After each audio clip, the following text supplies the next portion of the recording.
कपडे खरेदी आता फक्त पलूसच्या हर्षल कलेक्शन मध्येच। सर्व प्रकारच्या नामवंत कंपन्यांच्या दर्जेदार साड्या, suiting, shirting, kids wear, gents readymade wear मिळवण्याचे एकमेव ठिकाण Harshal collection Palus. Kids wear, ladies wear, mens wear सह लग्न बस्त्याची खास सोय। नवनवीन साड्यांच्या असंख्य व्हरायटीचे भव्य दालन। Harshal collection, main road, Shri Dhondiraj Maharaj मंदिर समोर, गुंडागजी चौक, पलूस। संपर्क 98 90 39 42 14।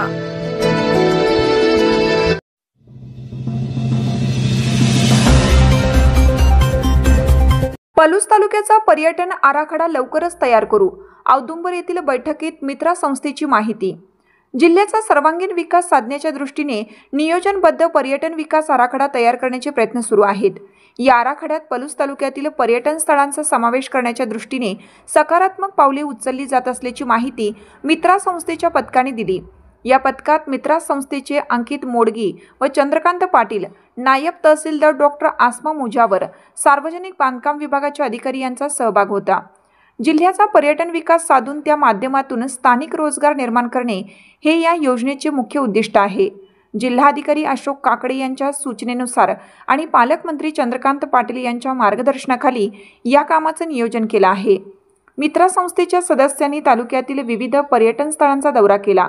यात पलूस तालुक्यातील स्त्री क्षेत्र औदुंबर, अंकलखोप येथील डॉक्टर बाबासाहेब आंबेडकर यांच्या अस्थी व स्मारक, भुवनेश्वर वाडी येथील भुवनेश्वरी मातेचे मंदिर, भिलवडी येथील ऐतिहासिक नदीवरील घाट, नागठाणे येथील बालगंधर्व स्मारक, तसेच भिलवडी येथील चितळे उद्योग समूह, ब्रह्मनाळ येथील कृष्णा एरळा नदीच्या संगमावरील रघुनाथ स्वामी यांचा मठ, कुंडल येथील जैन समाजाचे पार्श्वनाथ मंदिर, कुंडल व बांबवडे येथील ऐतिहासिक कुस्ती मैदान यासारख्या धार्मिक, ऐतिहासिक आणि निसर्गरम्य स्थळांचा समावेश आहे।